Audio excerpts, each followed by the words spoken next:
Hello, welcome into the Harvest Friends. We are here to bring you the confidence and clarity you need to be a disciple and make disciples in the everyday places of life. I'm Abigail Wilson. And I'm Andrew Stroud.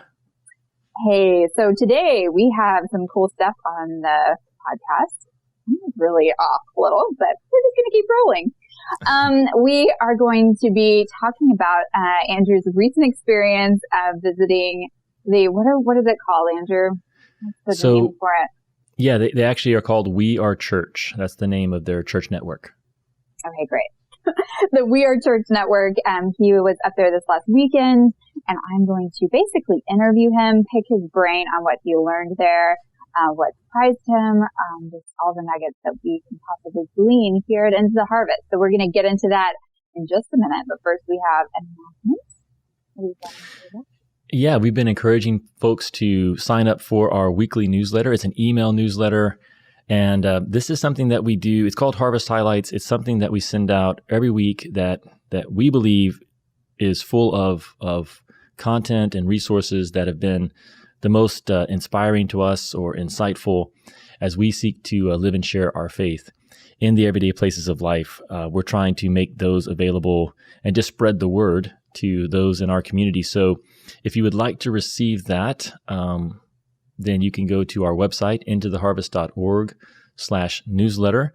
And every Sunday you will get an email. This past week, we had one with a book recommendation, an article, and there are some resources there that you're not going to hear anywhere else in our ministry, whether it's on the podcast or over on the blog. So hopefully folks will sign up for that, and it'll be an encouragement to them. Yeah, absolutely, guys. I really look forward to this email because Andrew is the one who curates it. So I have no idea what's coming to my inbox. And it's really cool just to see kind of how he has gathered together just some just interesting articles and resources that maybe you wouldn't have noticed or paid attention to. And just with all of the inundation of news and, everything under the sun that we have at us each day. It's nice to have something kind of curated and brought to me. And I know that they're going to all be really great links, great listens, great reads. So thanks, Andrew, for that. And you guys should definitely sign up.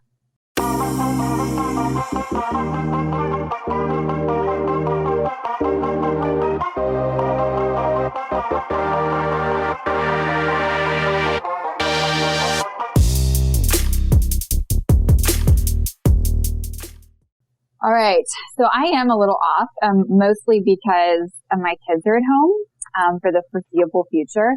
And I have been like in full-fledged mom teaching mode since I woke up this morning. So I haven't had but a second to like think my own personal thoughts.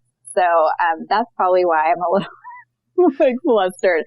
I have been on in a big way.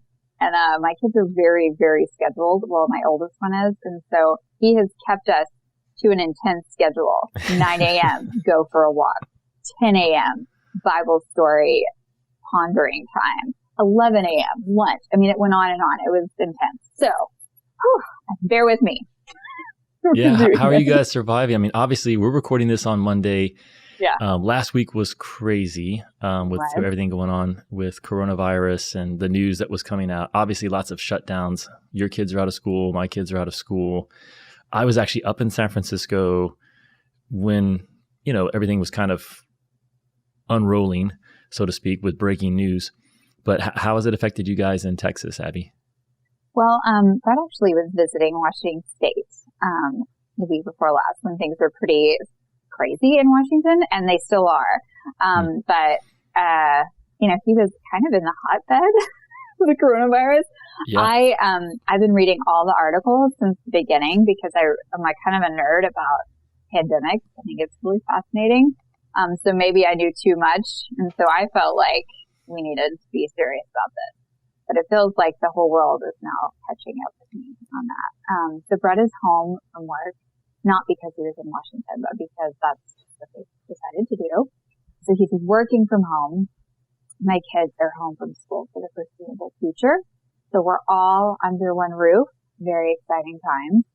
And I wrote an article about Into the Harvest, Staying at Home is the name of the article. And if you haven't read it yet, it's on our blog. So check it out. Yeah. Okay. Andrew, let's talk about it. So other than hearing about a pandemic going down as you're at this conference, let's hear some of what you got from it. Were there any big surprises for you going into this? Actually, just kidding. We'll get to that question. Tell us how you ended up getting to go to this conference. Yeah, that's probably a good place to start, Abigail. So I had heard in the past that Francis Chan had left his mega church and that he had started doing home church up in the San Francisco, the Bay Area.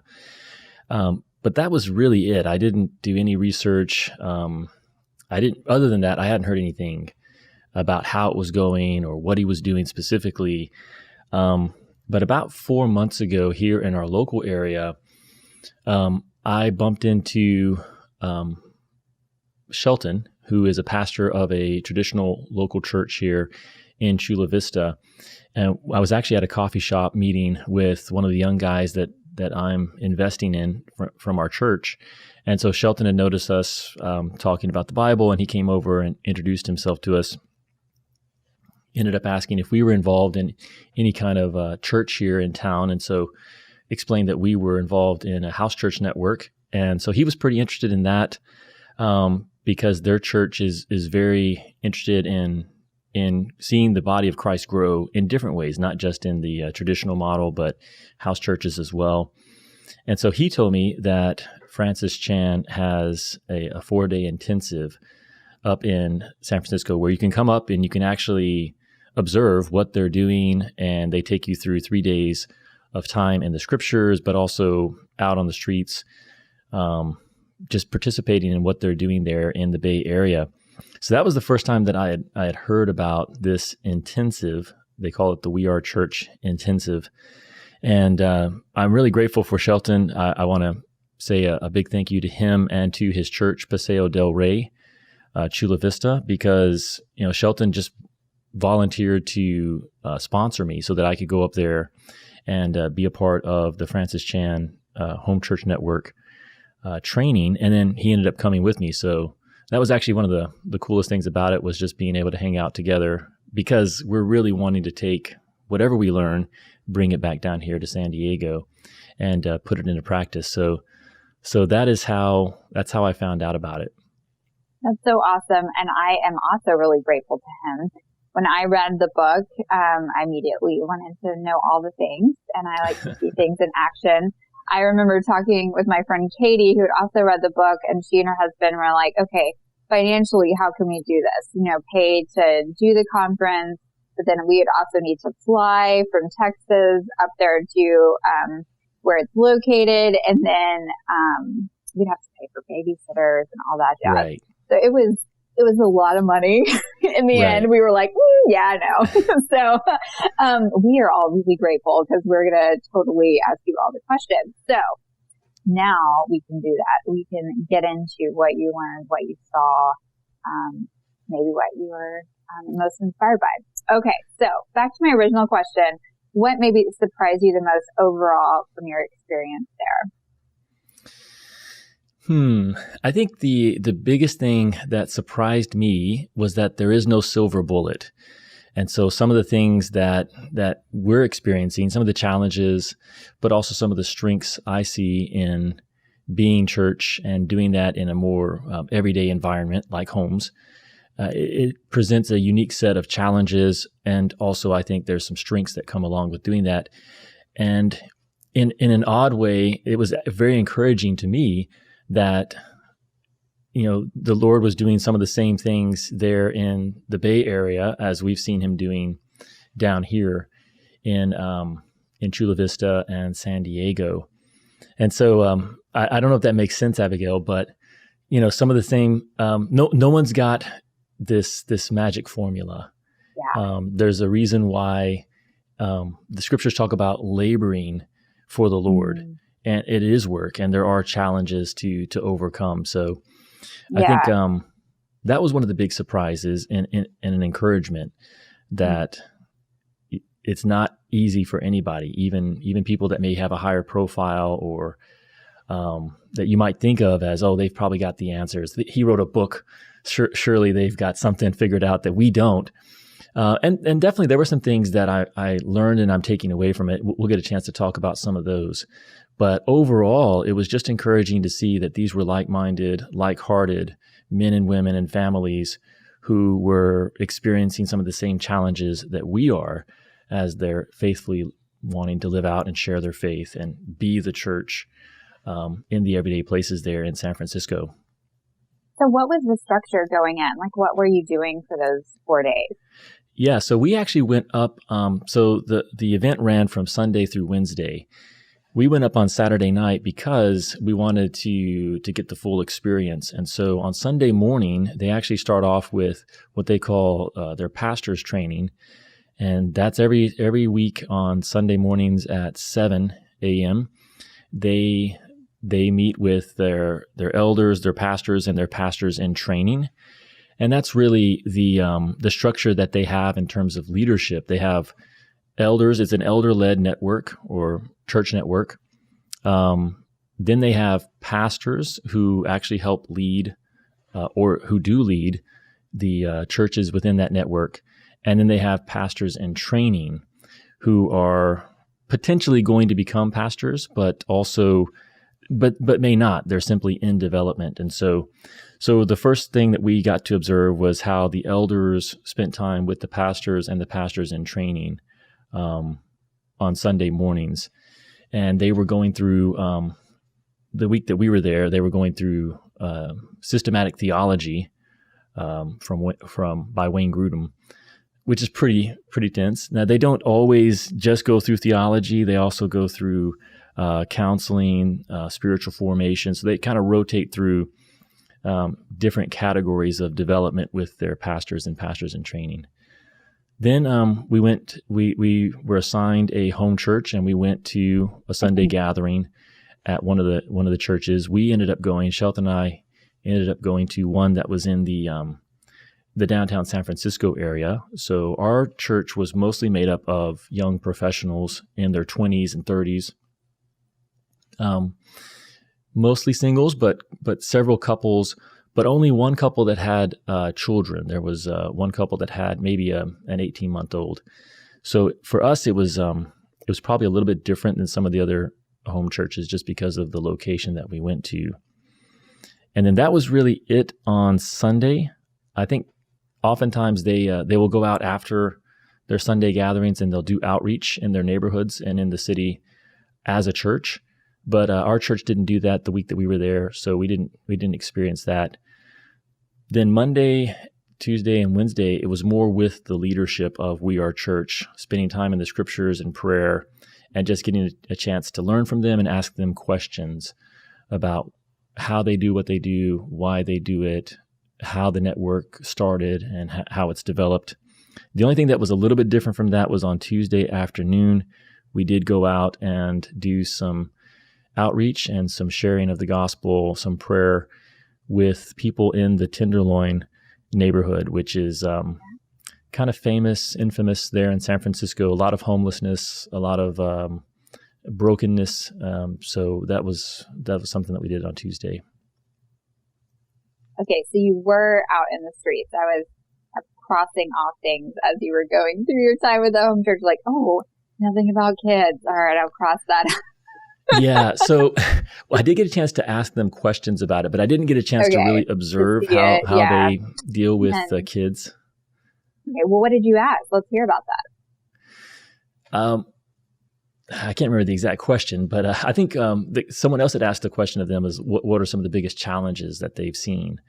And actually kids didn't come up, but so I threw it out there that, hey, one of the biggest challenges we've seen is just the young families with young children, and how do you accommodate that in a home setting? The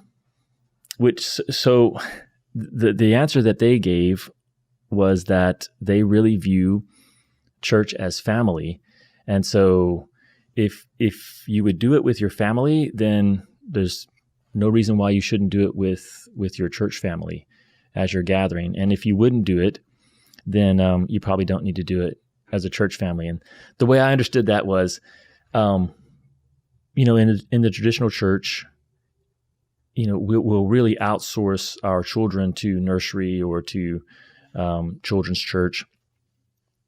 And there's nothing wrong with that, but it's not something that you can really do in most house churches. But that's okay, because what is it like? You think about the gatherings that you have with your family, maybe on Thanksgiving or Christmas. It's sort of, I think, a parallel for what we experience in home church from a week-to-week basis. You're getting together with a larger group of folks, the extended family, if you will. And so, yeah, you just need to sort of embrace the chaos, I think, is kind of what they were getting at, is they may have to pause what they're doing within their Sunday gathering to give attention to a child or a group of children. But that's something that they'll do. Yeah. Well, that's good to know. And I'm actually really relieved to know that there wasn't sort of something that we've been missing, maybe. I think we do think about it a lot. Right. Both your ministry there in San Diego and ours here in Texas. And we get that question a lot. So, by the way, listeners, we are going to be talking about kids in the Harvest churches next week. So stay tuned for that. Yeah, I wish I could have brought like more insights from the church network there in San Francisco about how they accommodate children. I think it's just a church by church basis up there, and they don't have like a policy or, hey, this is how we do it. But for those, I know there are some of our listeners and people in our community that's a big question for them, is like, what do we do with kids? We are going to talk about that next week, and hopefully it'll be helpful for folks. Right. And I think that's good. I appreciate them not having some sort of policy. From just my own personal experience, it has changed so much in our church, just depending on the need, that it would be crazy to try to have some sort of overarching rules or regulations in regards to kids. So that makes a lot of sense. Okay. Tell us about the time that you were out in the Harvest, in the Tenderloin. That's definitely not like normal harvest, by the way, if you're listening. Right. The Tenderloin is a very difficult and a lot of homelessness, a lot of drug use, a lot of prostitution. So there's a lot going on in that area. But what did that look like? How did they organize that? How did that go down? So they gave us, it was very similar to Matthew 10, where they gave us some instructions before we went out, just some very practical advice in terms of, when you're praying with people, keep your eyes open. We went out by twos. So if someone is praying and doing, everyone needs to be observant, but especially if you're not the one talking, then you might be able to be praying and be a little more observant to what's going on in your surroundings. Not to touch people, not to put your hands out on people. Like that's, even though they're homeless, that is their personal space. And so if you are going to pray for someone and you were going to put your hand on them, then ask them beforehand. So there's some practical advice. And then we went out by twos. We went out for about an hour and then came back to debrief that. So that was kind of the starting point. Shelton and I actually went out together for our time of outreach and had several conversations with folks. But I think one of my biggest takeaways from that, Abigail, was just the brokenness of that sin brings into our world. And sometimes we can go through life, especially if you're just the typical average middle class person in America. And you don't see some of the most extreme versions of brokenness, but it was hard to be down there for an hour plus in the Tenderloin and not just be confronted by, the brokenness that sin brings into our world and the reason why we need a Savior in Jesus. So I think that was one of my biggest takeaways, was that, man, it's serious, that and it's so easy to look away from it, but we need to understand why Jesus came to earth And sometimes when you're faced with that level of desperation, and I would say hopelessness that a lot of people had in that particular area, it was pretty impacting. So were you just praying for people? Were you sharing the gospel with them? Like, what was the intent when they sent you out? Like, what did they want you to be doing primarily? Yeah, it was hopefully to share the gospel. It really depended on the mental state of the person that we were talking to. And there were different degrees of lucidity with the people that we were talking to. We tried to pray. Well, we did pray for all of them, all the people that we interacted with. Some would not allow us to pray with them, but we would pray for them as we were leaving our time with them. Probably the most extended conversation we had was with a man by the name of TJ, who had been on and off drugs and alcohol for about 6 years. But he was very open, and we talked with him quite a bit and encouraged him. Hopefully he's going to look into, they actually have a halfway house that's a recovery house, year-long program. And we did get a chance to share the gospel with him. Okay. I think that's really cool that they kind of sent you to really the most needy part of that area. I do think it's kind of, just recently we were chatting with a friend who, he was talking about how important it is to be in all different types of harvest places. And I think you and I, we have very similar lifestyles, and we're kind of in similar neighborhoods, kind of middle class, upper middle class neighborhoods. And you can get really used to seeing what we all see every day.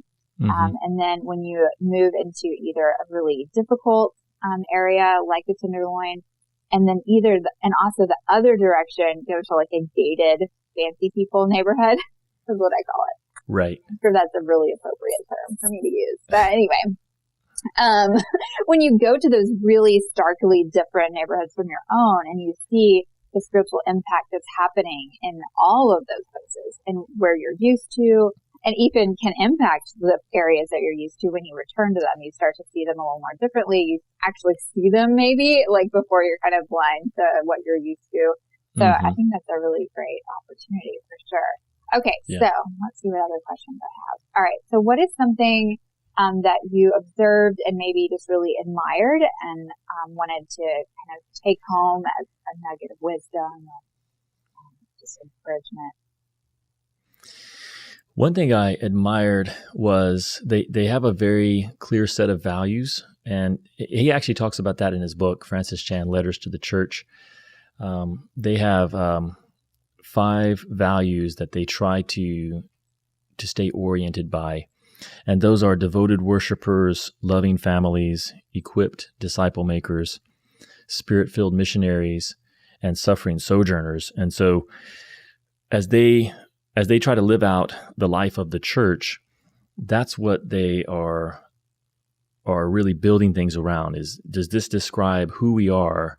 And do these qualities, do these values describe the kind of disciples that we are raising up through the church here? And so I really appreciated that. One of the quotes that stood out to me is, it was pointed out that values cost you something, otherwise they aren't values. And so all of us have these values, these things that we're willing to sacrifice for.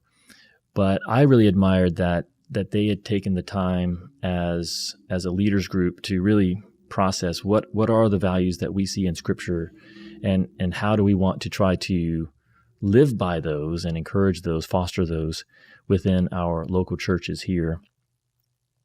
So that's something I really admired. Also, I really admired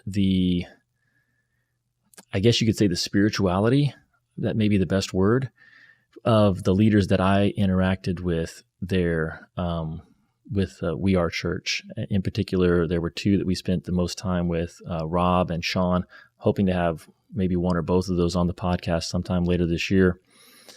But yeah, they were very devoted worshipers themselves. And so every morning we would start off with a time of prayer and worship, probably 30 minutes. And, when you pray with someone, you can really see their connection to God, like their heart. And I was really impressed by the devotion that these men had to Jesus, and their desire to know him and to live a life that pleased him, even when they didn't. I would even say their desperation for him. And so that was something that really, that I'm taking away from the time is, am I desperate for Jesus? Am I desperate for him personally, and am I desperate for his help in what it is that we're trying to accomplish for him?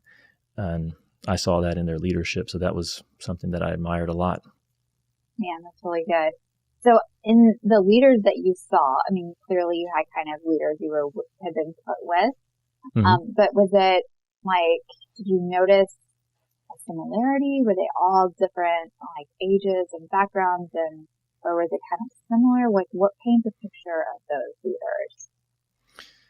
Well, yeah, the ones that I saw, there was definitely a pretty big diversity in backgrounds and personalities. So Rob comes from a very broken background. I don't know if that's the best word for it, but he spent several years in federal prison, came to faith in prison. Actually ended up meeting Francis Chan and getting involved with the house church network there through the halfway house that I mentioned earlier. And so he obviously is coming from a certain background and cultural upbringing, which has really opened a lot of doors for him to do ministry in places like the Tenderloin today. And then Sean seemed to be kind of on the other side of the spectrum, and even their personalities. Rob, I think of as just a very practical, down to earth kind of guy, and Sean is very intellectual. He's a great teacher of scriptures, and so I definitely saw a diversity there between their leaders. It wasn't just a one size fits all approach. That's really cool. And I like that I was kind of asked, age, demographic, and you also answered regarding like giftings and sort of personality, which is really good. Right. Because often, even if you see different ages and different, demographics or different races, you will often just see a lot of the same personalities too. Like you're just in a room full of like extroverts or something. So yeah, that's really cool. That's good to hear. Okay, so this kind of goes along with what you were just talking about, but do you think that there was maybe a couple or one sort of interaction or conversation that you had that kind of sticks out to you that you would want to share with us? Maybe just a personal interaction that you had that wasn't necessarily part of the teaching time, but that you really benefited from. I would say it probably wasn't so much a conversation. Honestly, I would say that the times that we spent praying were probably the most impactful for me, and not just the prayer times themselves, but being able to see the heart that those leaders have, again for the Lord, but also to really ask the Lord to be at work among them. I was really struck by that and impressed by that. It's something that I would like to grow in my own relationship with the Lord, and something that I would love to see our local fellowship here grow in. So that was probably the most impactful thing that I had. One of our strengths, Abigail, I think, is the way I think about this is most people, if you think if there's a sweet spot, I think that exists where we're faithfully living as the church, and we're effectively making disciples. My microphone's in the way. We're effectively making disciples on an individual basis. And I think most traditional churches, and maybe even most house churches, they're kind of coming at it from church. And so they're familiar with church, and they're trying to become more effective at making disciples on a one-to-one basis, or making sure that everyone within the church is really growing and being discipled. I think both you and I, certainly, I think for me, like we kind of grew up in a system or a culture where there was such an emphasis on one-to-one discipling. And I really feel like I'm trying to learn how can we faithfully be the church? So we're kind of coming at this from two different sides of the spectrum. And I saw that with We Are Church. I think they obviously Francis Chan started in a mega church and they went down to home church, but they're still trying to make disciples and figure out what's the best way to make sure that every member of the church is being discipled and growing. And so I think there's some strengths that we have when it comes to purposeful disciple making in more of a one-on-one sense that maybe even they don't have right now. It's happening, like they meet with folks, but I'm not sure that there's as much of a background of what to do when you're meeting with folks and how to help people have a framework to grow. I don't know if that's making sense. So I think it does, but tell me this.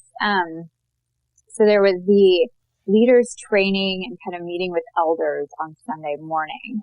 Mm-hmm. And then there was the church meeting on Sunday sometime. And that was pretty much it as far as the We Are Church time.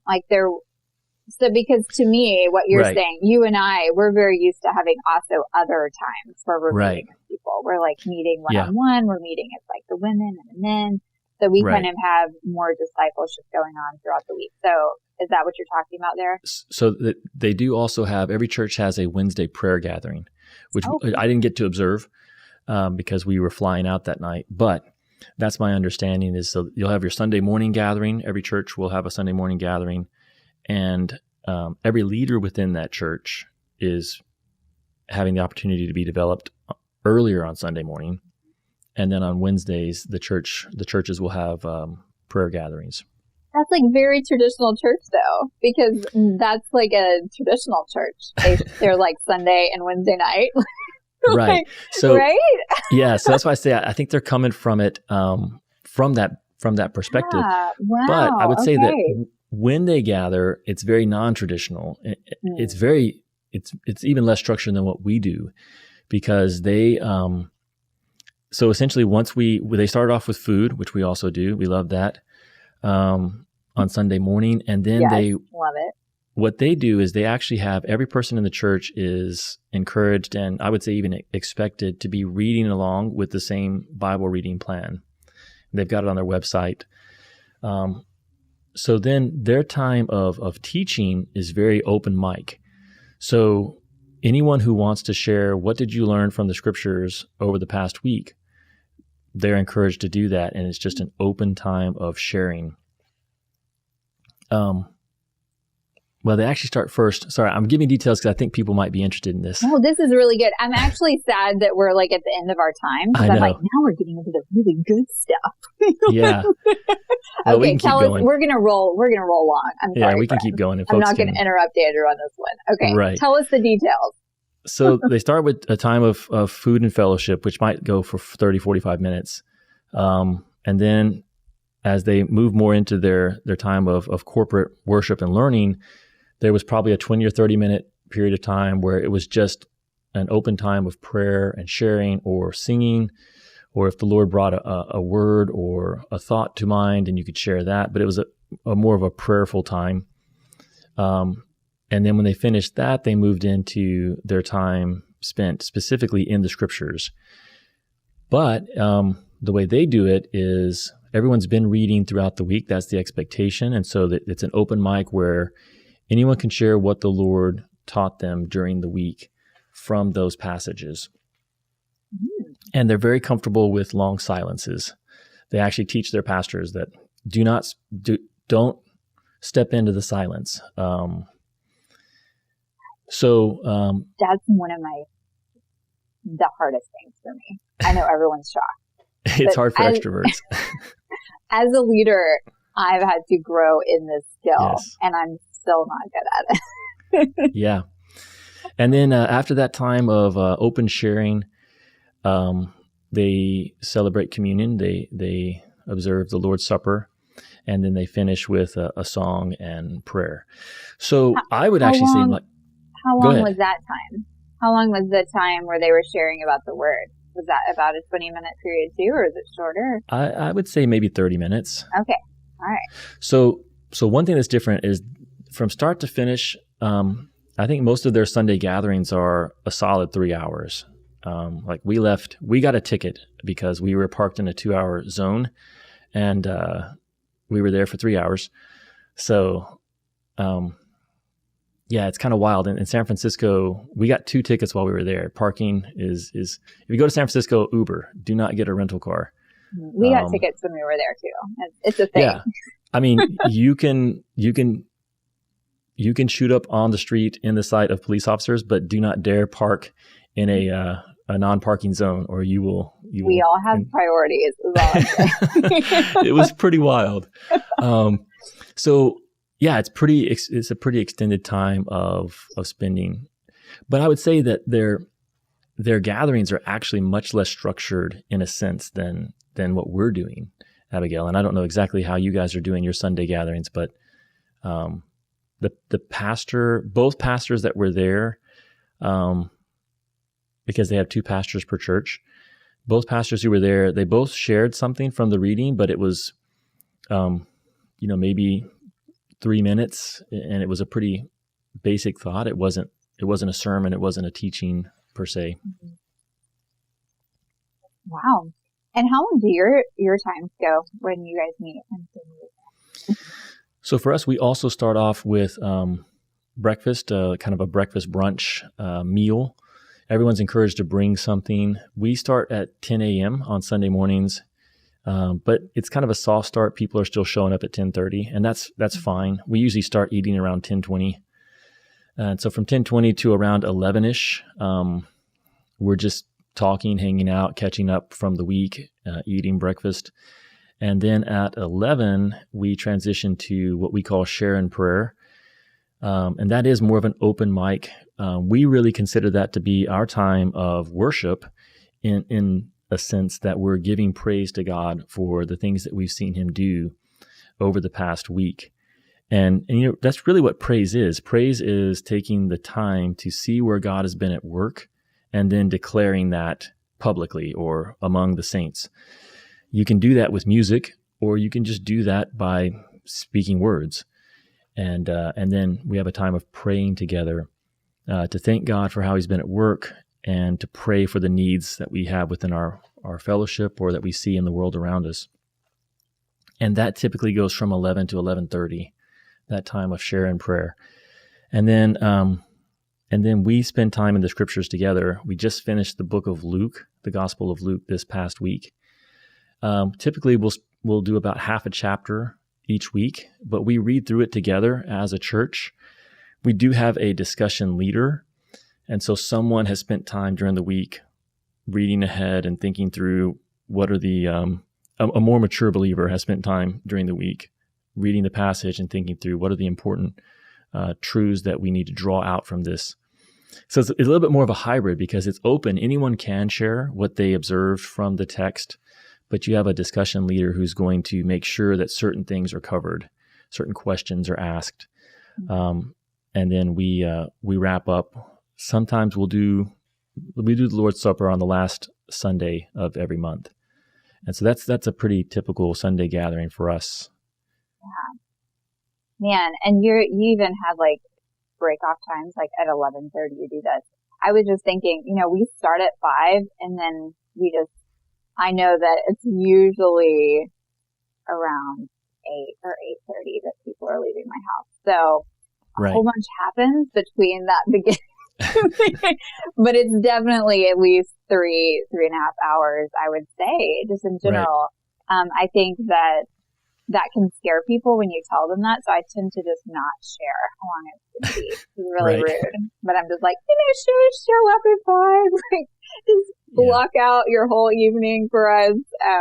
But I tend to see that, especially newer people will, bow out early, and we're fine with that. Like, it does take a little bit of getting used to, for sure. And I would say our first hour is fellowship eating time, because we have a lot. Actually, about 2 weeks ago, some members of our church who I will not name, we finally were like, hey, do you guys know that church starts at 5 and not 5:30? And they were like, oh, we had no idea. So maybe we're not so great. Yeah, they'd been showing up just every, like clockwork, 30 minutes late. And we're like, we don't think maybe they know.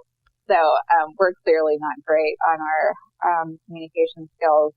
But I think very similar to yours, but maybe the mix for us is that while we have someone leading every portion of our time, even the first part where we're worshiping or, talking about our weeks and prayer requests and stuff, we kind of have someone lead each part so that everyone is having that opportunity to lead. And, our 8-9-year-olds are definitely doing that now, which is pretty cool. Oh, wow. And I think That's they great. have that confidence to lead the discussion, especially in the first and third part of our church, which is very easy to lead. But even our middle section, which is our time in the Word, we try to have the same questions that we ask every week. Right. That way there isn't just some sort of, scary learning curve as a leader to lead someone through the scriptures.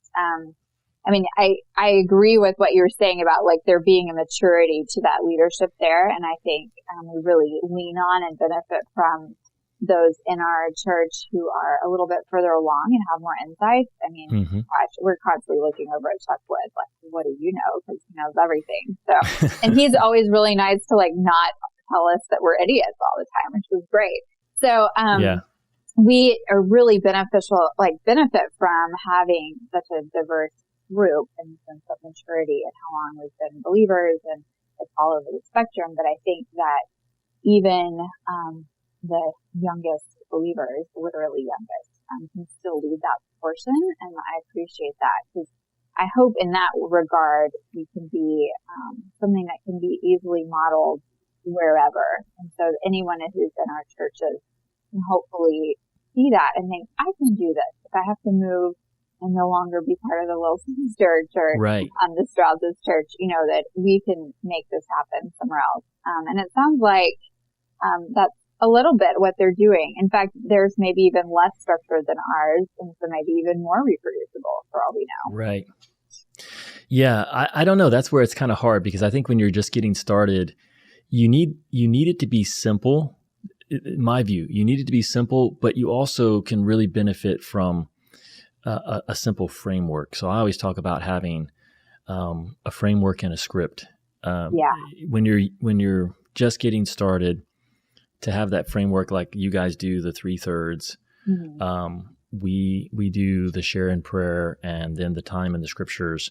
And as we go through the scriptures, we're asking the 3 questions: what, so what, now what. That's just a simple model, I guess, if you will, that can get you started. And then you can grow in a lot of different ways. It's unfair to, it's not a critique of what they're doing. It was just different than. No, yeah. I don't see it as a critique at all. I just think it's really fascinating. I was talking with a friend this past week who was sharing about kind of her network of house churches that she was a part of. And, it is very structured. And she, coming from our house church, was kind of mentioning that of just how it had kind of changed the way she even thought when she was leading a group, that she had this constant like need to facilitate. And she was like, I'm not used to that. I was like, ooh, I wouldn't be either. Like that just feels like a lot of pressure. But it was their, where they are and the people that they're reaching, I think are probably more used to that. And so that even in that, that's a good thing to remember as well, that we're all in different parts of the country. We're reaching different people groups. So there's going to be lots of different ways to do this. And man, I'm so thankful that you had this opportunity to go up there and bring back some info for us. I think that in general, it's going to be a lot of really great conversation starters for us here into the harvest as we move forward this year. So I'm excited to keep talking about your time there. I'm sure it'll come up again. But thanks for sharing with all of us who could not spend thousands of dollars to go to that conference. Yes, it's not thousands of dollars for most people just here in Texas. Yeah, it wasn't thousands of dollars for us for sure. Although the parking tickets definitely jumped up. I think we had like $100 $30 worth of parking tickets throughout the week. But Abigail, I would say if folks have questions that maybe didn't get addressed in this conversation, they can leave comments for us in the comment section over on YouTube under this video, and we will definitely be happy to respond to those in the comments. Or if you know us personally, then you can dial us up and have more of a conversation. Yeah, that's a great idea. So I'm sure that as we've been talking, you've just been yelling at us and to answer certain questions, and we did not hear you. So please leave us a comment, or do we still have, they can call up and leave us a question? And can they still do that? Yes, we still have the voicemail feature. It's called SpeakPipe, and the link is always in the show notes, either on the podcast or under the video description here on YouTube. That's my favorite way for you guys to leave a comment. So please do that. And thanks again, Andrew, for letting us rack your brain on your last weekend. And we'll see you next week to talk about kids in the Harvest Church. I know you guys are going to want to show up for that one. It's going to be fun. Until then, please stay healthy, everybody. We're going to be inside doing that. Exactly. So see you next time. Bye. All right, Abby.